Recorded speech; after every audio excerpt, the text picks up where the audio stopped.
¿Qué tal? ¿Cómo les va? Bienvenidos. Muy buenas noches. Como cada miércoles a partir de la hora 21 por la televisión pública Fueguina. Hola Tolwyn, hola Río Grande, hola Ushuaia y por supuesto mis nietas Alina y Rufina. Bueno, hoy un programa, digo solo aquí en el estudio, pero con invitados. En un ratito más va a estar con nosotros la ministra de Obras Públicas de la provincia, Gabriela Castillo, que en este momento está en la ciudad de Río Grande. Vamos a charlar con ella sobre, muchos temas. Hospital, qué está pasando con los servicios, tanto en Ushuaia como en Río Grande, qué es lo que ha pasado en las escuelas, cómo está todo este tema. También vamos a, luego de charlar con la ministra, nos vamos a ir a Buenos Aires. Ahí vamos a charlar con Carlos Javier Regazzoni. ¿Quién es Carlos Javier Regazzoni? Es un médico que fue exdirector de PAMI a nivel nacional en la época de la presidencia de Mauricio Macri, porque la verdad que ayer hizo algunas declaraciones que tienen que ver no solamente con el tema pandemia, sino también con la llegada de la variante Delta a la Argentina, el tema vacunación y demás, y hemos podido, poder dialogar con él. Lo vamos a hacer vía telefónica porque luego de dialogar con nosotros va a estar en el programa de Majul. Bueno, lo tenemos primero. Vamos a ver qué pasa. Y finalmente nos vamos a ir a Río Grande, vamos a dialogar con un colega que lleva más de 33 años, si no me equivoco, 33, 34 años en el periodismo. Nos referimos a Armando Cabral. ¿Por qué? Porque ustedes saben que desde el punto de vista político hoy cierran, ya en un ratito más, las alianzas electorales para las próximas PASO, las primarias abiertas, simultáneas y obligatorias, con vistas a lo que son las elecciones de medio tiempo, las elecciones legislativas. Así que parte de lo que vamos a hacer en el programa de hoy. Hoy es un día, desde el punto de vista de la pandemia, hemos hoy pasado los 100.000 fallecidos en la Argentina.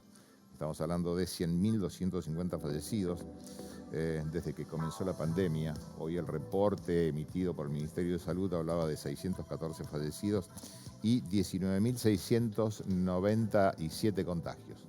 Así que, son parte de los números, se sigue vacunando en la Argentina, están llegando aquí a nuestra ciudad, estamos hablando de vacunas Sinopharm y vacunas Sputnik 5 variante 2, es decir, la segunda dosis.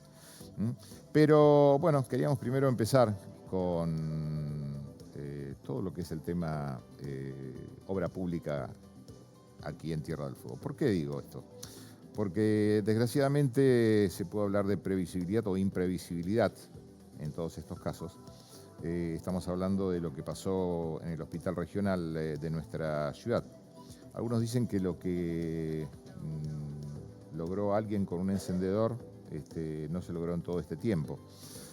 Se atacó de alguna manera, a partir de lo que pasó en el hospital regional de nuestra ciudad, un edificio como el de la Justicia. Y a veces uno se pone a pensar si se ataca a lo que se hace o se debería atacar a lo que no se hace o a lo que no se hizo, ¿sí? Entonces, esas son las cosas que a veces uno se plantea, y no solamente se lo plantea uno a nivel periodístico, sino que también se lo plantean muchos a nivel personal, en su casa. Porque, claro, uno se pregunta, ¿tendría que haber pasado todo lo que pasó?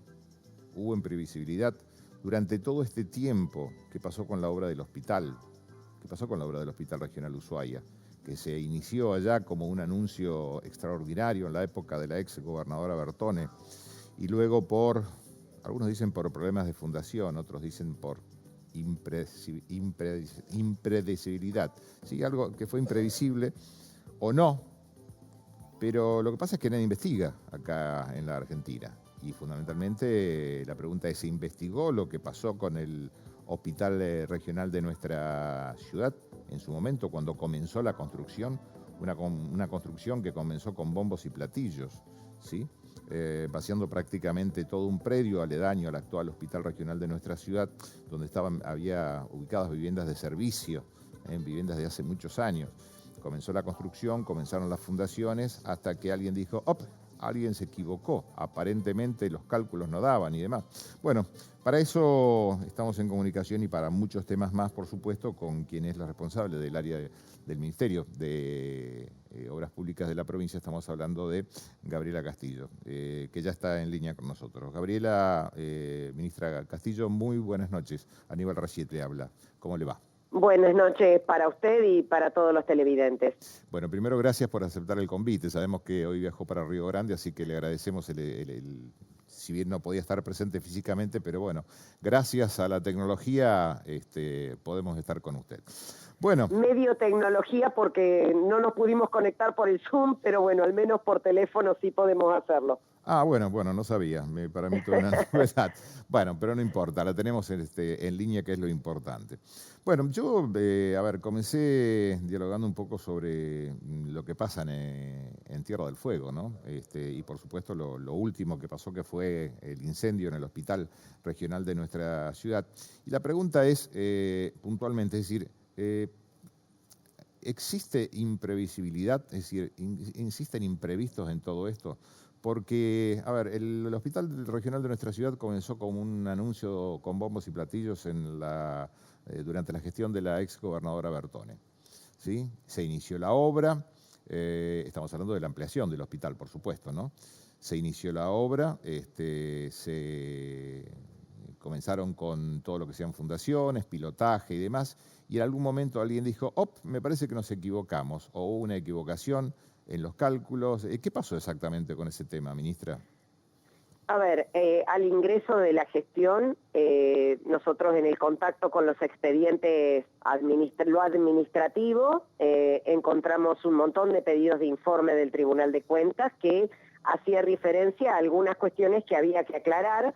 Una de esas cuestiones tenía que ver con la condición de lo que se estaba construyendo y daba indicaciones de poder evaluar si en realidad la estructura resistía el tipo de construcción que se había planteado, y había algunas objeciones en relación con las características de los pilotes, la resistencia de los materiales, algunas observaciones que se habían hecho. Entonces, en eso establecimos en el primer momento hacer, por un lado, una auditoría administrativa, que es lo que hizo UBA, y por otro lado una auditoría técnica, que es lo que se encargó a un equipo de ingenieros, dio una preselección de colegios de ingenieros, y que resultado final de esa pericia que hemos tenido, de esa auditoría técnica que tuvimos hace unos meses, no mucho, tuvimos un informe final en donde la estructura no había sido calculada para la zona sísmica que correspondía, y en función de esto, siguiendo las indicaciones de lo que planteaba el Tribunal de Cuentas, se estableció, cuáles eran esos refuerzos que debían darse. Entonces, porque precisamente uno de los informes planteaba si la estructura está conforme a lo que corresponde, sigan adelante; si no está conforme a lo que corresponde, veamos la posibilidad de refuerzo; si no hay posibilidad de refuerzo, demuelan. Bien, ahora la pregunta, perdón, ministra, entonces sí, quiere decir que hay responsables en el tema, es decir, irresponsabilidades en una construcción inicial de algo que no se previó. A ver, que fue calculado para una zona sísmica no acorde en función de que es un hospital. Porque un hospital, uno dice, en una situación hasta, no sé, un terremoto, un hospital debe mantenerse en pie. Totalmente. Entonces, en esas condiciones hay coeficientes de seguridad adicionales para cuando se comprende a una institución hospitalaria. Entonces, en función de eso, esta condición 0, se hace una necesidad de ajuste de la estructura. Por eso le indicamos a la empresa hacer este ajuste del cálculo de la estructura. la empresa ya ha entregado de una parte, que es la que está construida, digamos, el sector A, y eso estamos o sea, está en la instancia de corrección, pero también están elaborando la del otro sector, que es donde están los pilotes, pero no están construidas las columnas. Entonces, la parte que está construida se le van a hacer los refuerzos que se indican, y en la otra parte ya se va a construir con mayor estructura, es decir, con mayor dimensionamiento de columnas y vigas, y pilotes, o sea, el análisis en función de un análisis que se han hecho de los pilotes, de los cabezales de los pilotes, y el hospital se puede construir. Entonces, por eso digo, estamos en una situación distinta en función de lo que decías, estamos en una situación distinta porque si bien estábamos en una instancia de análisis de algo que no estaba tan bien, hoy estamos en una instancia ya en la mirada hacia adelante,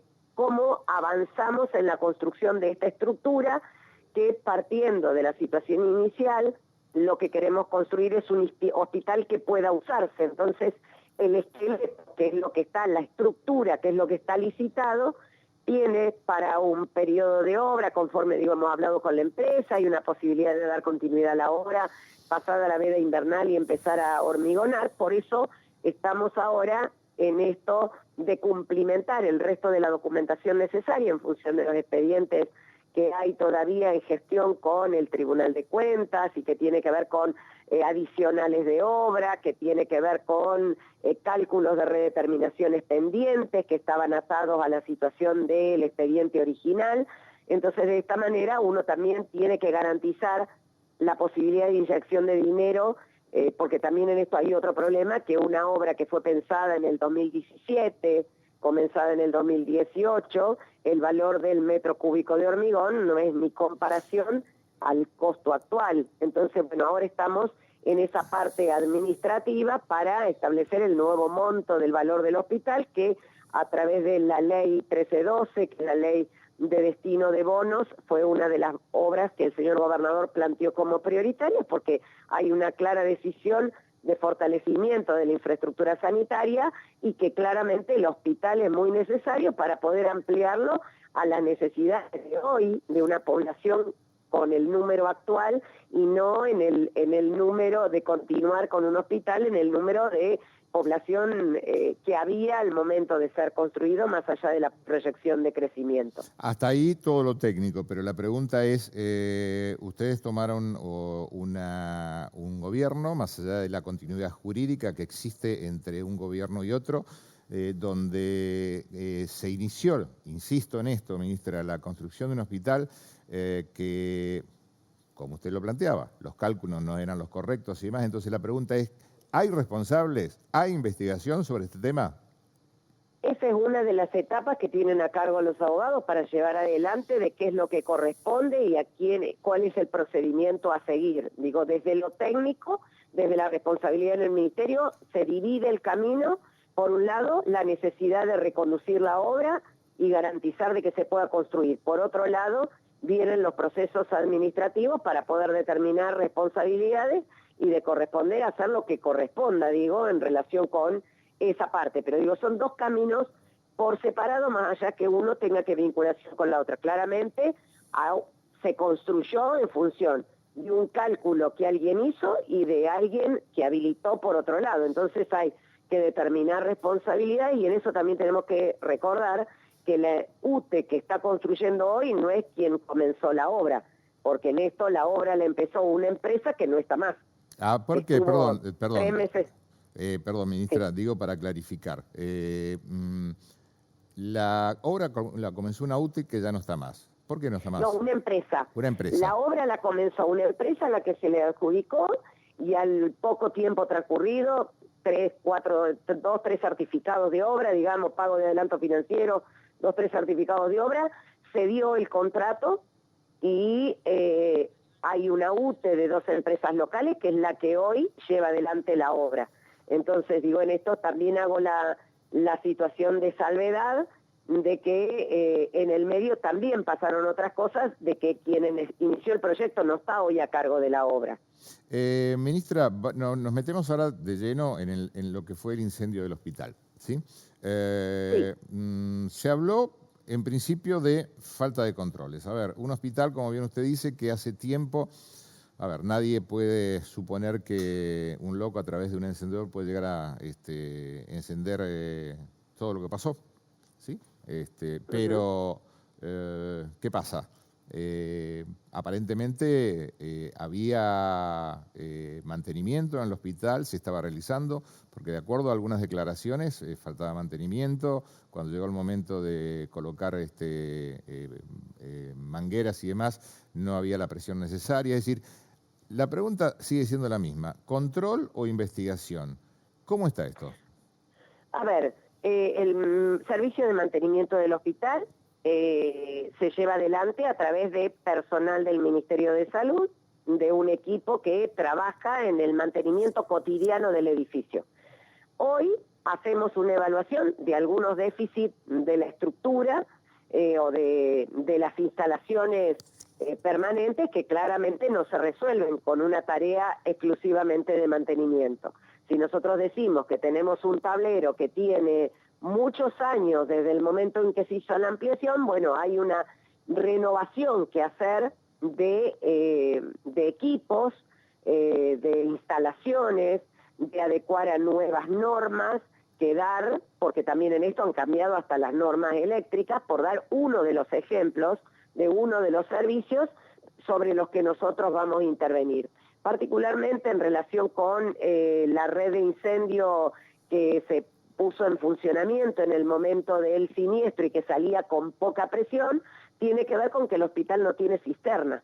Entonces, no está vinculado el sistema de emergencia a un reservorio de agua para el que salga con una determinada presión, sino que está conectado a la red. Entonces, no tiene que ver solamente con cuestiones de mantenimiento, sino con cuestiones de infraestructura permanente que tiene debilidades y que, bueno, nos planteamos un plan de trabajo más fuerte que lo que tiene que ver con el mantenimiento. Y claramente hoy, a partir de la reunión que tuvimos en el día de ayer, que coordinó el señor gobernador entre los dos ministerios respecto de cuáles son esas tareas que vamos a llevar en adelante, nos está incluyendo exclusivamente la cuestión de decir reconstruimos la nave quemada, la tira, lo que se llama la tira 9, que es donde estaba el área de salud mental y diálisis, sino que ha planteado el señor gobernador, bueno, un plan de trabajo más grande que involucre a la reformulación de algunos sectores en función del plan director que hay en materia sanitaria, no esperar a la instancia de que esté terminada la obra nueva para el traslado de algunos servicios y refuncionalizar al interior del hospital otros sectores que hoy se usaban para una cosa y que podamos refuncionalizarlos para usarlo en relación con otra, hacer una renovación eléctrica y un fortalecimiento en los sistemas de seguridad, por ejemplo, a los que estabas haciendo referencia y determinar si se hace un sistema de aspersores, como está previsto en la otra del hospital. Entonces digo, algunas otras obras que son, es muy difícil trabajar adentro de un hospital con un hospital funcionando. Entonces también esto es una oportunidad que algunos sectores que no van a estar en funcionamiento podamos intervenir con varias obras que se hacen difícil cuando vos tenés un hospital que es un tablero de ajedrez desplazando sectores de un lado a otro para tratar de poder llevar adelante tareas de mantenimiento o tareas correctivas. Claramente no es fácil la tarea que lleva adelante el equipo de mantenimiento de salud, porque precisamente, digamos, es como que vivimos al rojo siempre en no poder desafectar sectores. Por eso ahora sí, aprovechando este parate, más allá de que estamos trabajando para restablecer servicios en un cortísimo plazo, y en eso se está trabajando, digo, hoy en las tareas puntualmente a consecuencia del incendio, estamos en el trabajo de poder restablecer, más allá de la demolición, de la sacada de vidrio, de escombros y de trabajar en la evaluación de la estructura. Hoy fuimos con personal técnico del Tribunal de Cuentas a una verificación del hospital por las obras que se contratan, digo, en relación con esta puesta a punto nuevamente del hospital, y poder trabajar en la reconstrucción, por un lado, del espacio para recuperar el espacio, digamos, de trabajo en el hospital, pero por otro lado recuperar servicios, troncales de agua, de agua que alimenta calefacción, de agua sanitaria, que son caños que se dañaron porque estaban por arriba de esta ala que se quemó, y bueno, para poder empezar a restablecer servicios médicos dentro del hospital. Pero digo, en este momento se nos abre un abanico que tiene distintos ejes. Por un lado, el dar las condiciones de infraestructura para recuperar servicios hospitalarios, de servicios médicos dentro del hospital. Por otro lado, la reconstrucción de la nave dañada. Y por otro lado, estos otros proyectos que vamos a aprovechar a llevar adelante en relación con obras de servicio y obras de refuncionalización interna para garantizar aún otras mejoras en el hospital. Ahora, ministra, yo hago una pregunta, ¿no? El 16 de marzo del año pasado entramos en pandemia en Tierra del Fuego. Sabiendo que teníamos un solo hospital en las condiciones en que estaba, ¿no se tuvo o no se previó eventuales posibilidades o eventuales problemas que pudiese haber en ese momento? Más allá de que, a ver, también hubo problemas en colegios, un tiempo donde todo el mundo estuvimos adentro, ¿sí? Pero insisto en esto, es decir, estamos hablando de previsibilidad en todo esto. Sí, pero ahí vamos a hacer una diferencia. A ver. Cuando en marzo se declara la situación de pandemia en la provincia, el desafío era utilizar el hospital, y que así pudimos hacerlo en los periodos más críticos. Correcto. De internación en el hospital, de dotar las condiciones de seguridad interna, y en función de esto se hicieron cerramientos, espacios de aislamiento, servicios que se dividieron en COVID, no COVID. Hoy recorríamos con el personal del Tribunal de Cuentas y me consultaban, por ejemplo, la obra del ANEO. Ministra, le pido algo. Sí. Tenemos que ir a un corte breve. ¿Nos podrá aguantar en el corte, puede ser? Sí, no hay si es tan problema. amable, breve corte. Gracias. Y enseguida volvemos. No hay problema.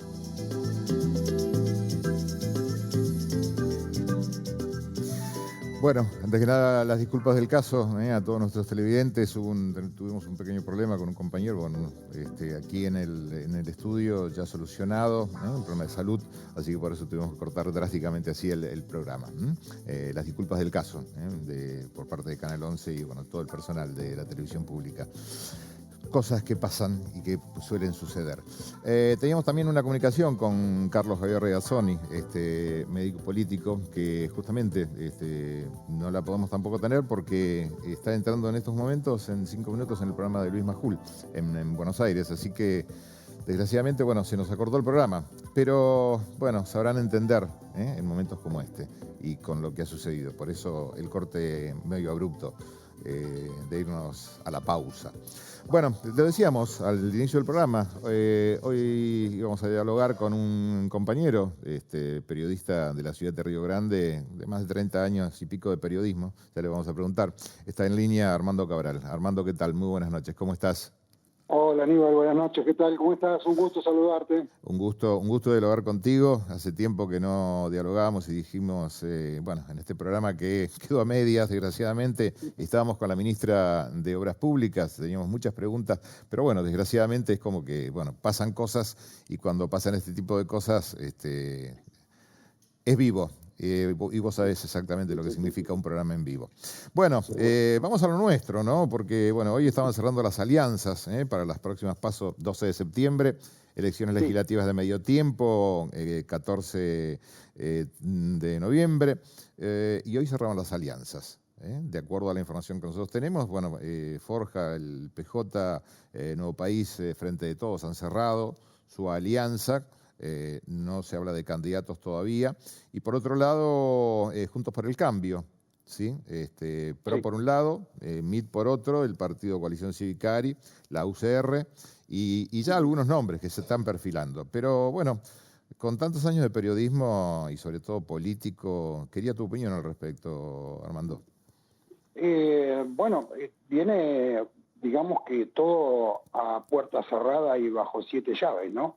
Creo que más de 7 llaves, me parece. Sí, sí. Yo lo que noto acá es mucho hermetismo. De hecho, tenemos confirmado, por ejemplo, el caso de Javier da Fonseca como posible candidato. Vamos a saberlo después de la medianoche seguramente por la UCR. Una disputa entre Tito Stefani y Ricardo Garramuño, porque Stefani quiere ser reelecto. Y acá vale preguntarse cuáles serían los fundamentos para la reelección de Stefani, ¿no? Yo no recuerdo haber recibido ni una gacetilla, por ejemplo, de Stefani, lo mismo con Frigerio, que son diputados nacionales por Tierra del Fuego, absolutamente inactivos. En el caso de Garramuño y su paso al PRO como extrapartidario, me parece una jugada importante, una jugada fuerte, pero insisto con esto de que Stefani no quiere que vaya como extrapartidario y sí quiere ir él por la reelección. Yo perdón, Armando, los nombres que se barajan hasta el momento y que, como bien decís, ¿no? A veces están encerrados de 7 llaves. A ver, los partidos que hoy componen el Frente Juntos por el Cambio, estamos hablando del MIT de Frigerio, ¿sí? Estamos hablando de la coalición Civicari que encabeza el ex concejal Bertotto de nuestra ciudad, UCR por un lado y PRO por el otro. En el caso de la coalición cívica, no se descartaría que Bertotto pueda llegar a ser precandidato dentro de estas PASO. Y en el caso de la Unión Cívica Radical, bueno, está Glubich, que de acuerdo a los datos que nosotros tenemos sería apoyado por el partido de Frigerio, estamos hablando del MIT, está, como bien decías vos, Javier da Fonseca, está Maximiliano Ibars y está Tito Stefani por el PRO. Es decir, esos son los nombres que por lo menos hasta el momento se están barajando. En el caso de Fernando Glubich, Aníbal, ha sido una campaña, si podemos ponerlo en esos términos, yo diría que muy tibia, muy leve, no hubo demasiada información de parte de Fernando, a quien conozco hace mucho tiempo, por supuesto, y parece una excelente persona, pero no lo vi muy entusiasmado con esta candidatura y tampoco lo escuché en muchos lugares haciendo declaraciones. Sí, sé de su antecedente, sé de su trabajo en el ámbito de la Asociación Rural de Tierra del Fuego, tiene una trayectoria de trabajo realmente impecable, pero no lo vi, decía, muy entusiasmado en cuanto a este cargo, ¿no? Como que no sé si faltaba decidirlo o si lo tomaron así como muy apurada, muy a las apuradas, pero no lo escuché mucho y de hecho en las últimas 2 semanas no lo he escuchado a Fernando hablando sobre esta candidatura. Y yo hasta donde sabía no estaba, hasta hace unos días atrás no estaba, inclusive en Río Grande, había viajado. Sí, recordemos que fue el primero que dijo quiero ser precandidato por la Unión Cívica Radical, ¿no? Pero por lo que vos me contabas, Aníbal, hay más movimiento en Ushuaia, en lo político, que en Río Grande, ¿no? En Río Grande, ya te digo, está muy cerrado todo.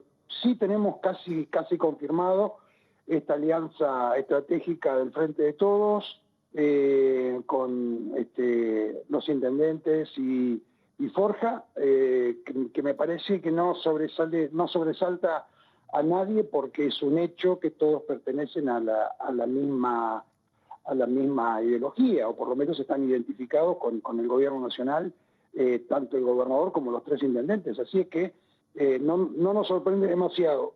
Por fuera de esta situación, en la Unión Cívica Radical con Javier da Fonseca, y algún rumor por ahí, pero no nada con posibilidad de confirmarse, en base a hechos concretos, ¿no? Es decir, son rumores que dan vueltas, y confirmado Javier da Fonseca, sí, para candidato a diputado nacional.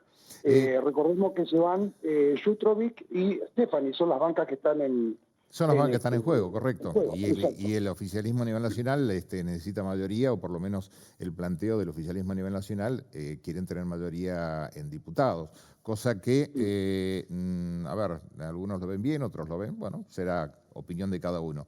Lo cierto es que se hablaba originalmente de dos alianzas. Por un lado, Forja con Nuevo País. Parte del PJ iba a ir con Boto y con Martín. Bueno, aparentemente se han nucleado absolutamente todos. El tema es de esta alianza multipartidaria, ¿quiénes van a ser los candidatos o precandidatos claro, en este caso? ¿No? Claro, claro. Lo que ocurre, Aníbal, es que si el oficialismo no logra una mayoría en la Cámara de Diputados, se van a complicar mucho las cosas, ¿no? Teniendo en cuenta lo que ha ocurrido con la pandemia, este número realmente terrible de muertes, y además, si la gente tiene en cuenta la situación económica, va a ser aún mucho más complicado. Nosotros estamos en una situación que realmente asombra al mundo, ¿no? Tenemos una devaluación diaria del 1%.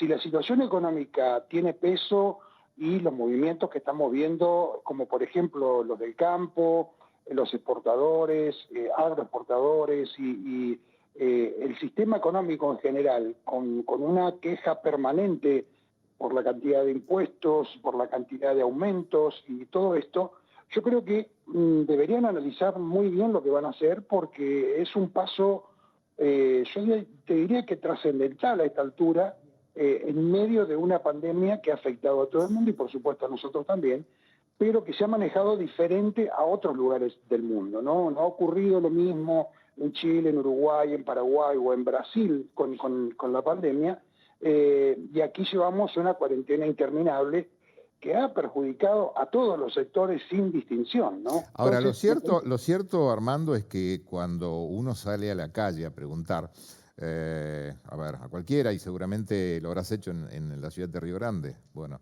a cualquier habitante de la ciudad, deme el nombre de 3 concejales, de 3 legisladores y de 3 diputados y de 3 senadores. no, Confunden no. senador con concejal, legislador con diputado. A ver, no hay. Y la otra es hasta dónde en cualquiera de esas fuerzas, hablemos oficialismo o oposición, el tema Sí. es candidatura o programa. Porque hasta ahora, programa yo no he visto de ningún lado. Bueno, Candidaturas, claro. sí, candidaturas o precandidaturas, sí. Pero ¿hasta dónde? Es decir, ¿cuál es el voto de la gente? Las últimas encuestas, y en estos han sido coincidentes a nivel nacional, los Sí. 3 puntos principales son, por un lado, la economía, por otro lado, la inseguridad, tercero, la Sí. pandemia. Son los números que se vienen barajando. En un Sí, país donde la moneda cada día vale menos, y no es que el uh-huh. dólar suba, sino que nuestra moneda cada día vale menos. Claro. Un país con problemas de vacunación, si bien se ha incrementado en los últimos tiempos el tema de la vacunación, también son los temas que se ponen sobre la mesa. Hoy en día hablas con uno o con otro y el tema es la vacuna, la pandemia y la economía. Y la política queda como relegada. Entonces la pregunta es, ¿qué es lo que se va a votar? ¿Y qué es lo que van a votar los ciudadanos, en este caso de Tierra del Fuego?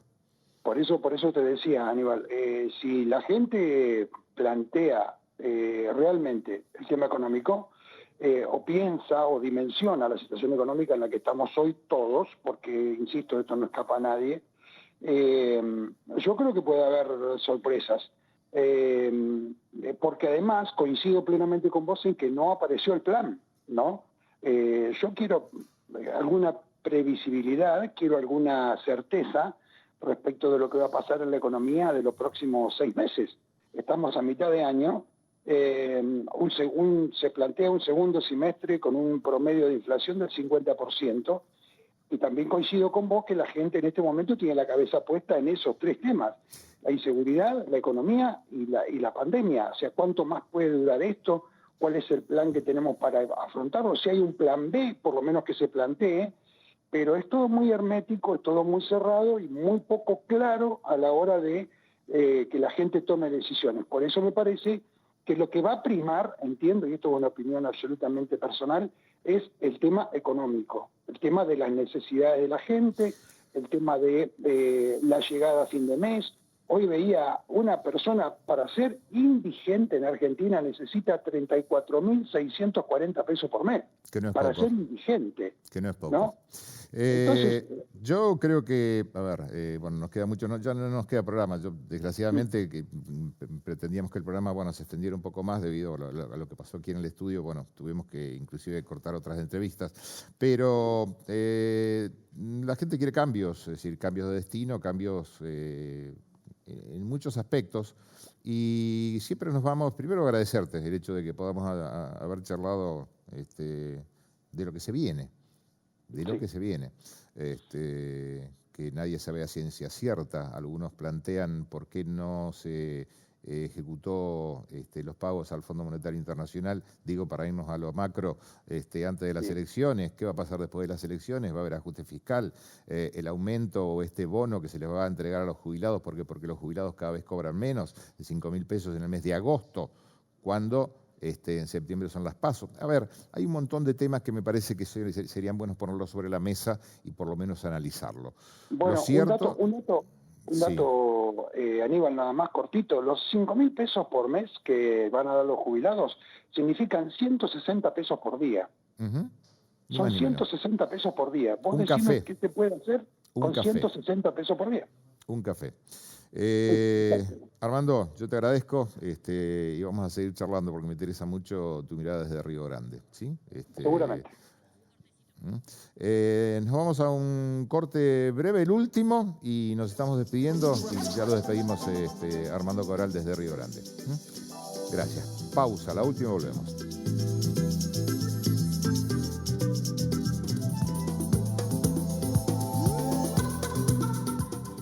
Dicen, cuando las cosas tienen que pasar, la ley de Murphy pasan, ¿no? Bueno, hoy, desgraciadamente, nuevamente las disculpas por el inconveniente que tuvimos. Tuvimos que hacer un corte un poco más prolongado. Pero, bueno, no me quería despedir sin un número, porque hoy llegamos a una triste realidad. Hoy la Argentina llegó a 100.250 fallecidos desde el inicio de la pandemia. 100.250 fallecidos. Pero algo importante, se aplicaron más de 26 millones de dosis, hay más de casi 21 millones de personas con una dosis aplicada de vacuna en la Argentina y más de 5 millones de personas con una segunda dosis, que falta un montón. Y también nos vamos como siempre con una frase, ¿no? Porque estábamos hablando de política, estábamos hablando de lo que pasa en el país, estamos hablando de elecciones. Di Carlavina decía: la gente afirma que no podemos hacer nada para cambiar nuestro destino, pero todos aquellos, siempre alguno de ellos mira antes de cruzar la calle, y otros, si pretenden cambiar su destino, también lo hacen antes de votar. Lo decía Di Carlavina. Nos vemos el próximo miércoles a partir de la hora 21 en esto que hemos denominado Controversias por la televisión pública fueguina. Chau, muy buena semana.